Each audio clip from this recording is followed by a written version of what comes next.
কোন সন্তান যদি বাবা মার আগে মৃত্যুবরণ করে, বাবা তো সন্তানের লাশের পেছনে পেছনে যেতে পারে, বাবা সন্তানের কবরেও নামতে পারে। বলে কেন, বাবার কলিজায় কি মায়া দয়া নাই? আছে। বাবাও চিৎকার করে করে কান্না করবে, কিন্তু বাবাকে আল্লাহ ওই শক্তি সামর্থ্য মনোবল দিয়েছেন।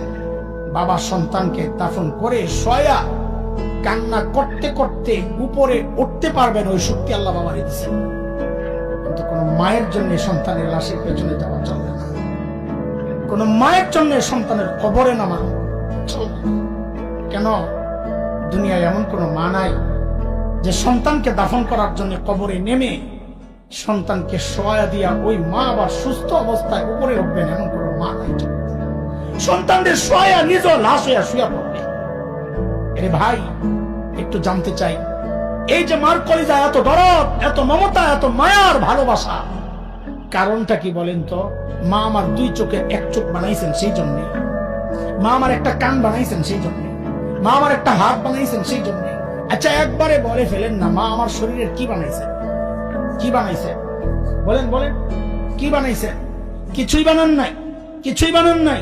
তারপরেও মার কলিজা এত দরদ, মা আমার কিচ্ছু বানান নাই, অল্প কয়দিন ভাড়াটিয়ার মতো আমার পেটে জায়গা দিয়েছে, হওয়ার পর লালন পালন করেছেন, কিচ্ছু বানান নাই।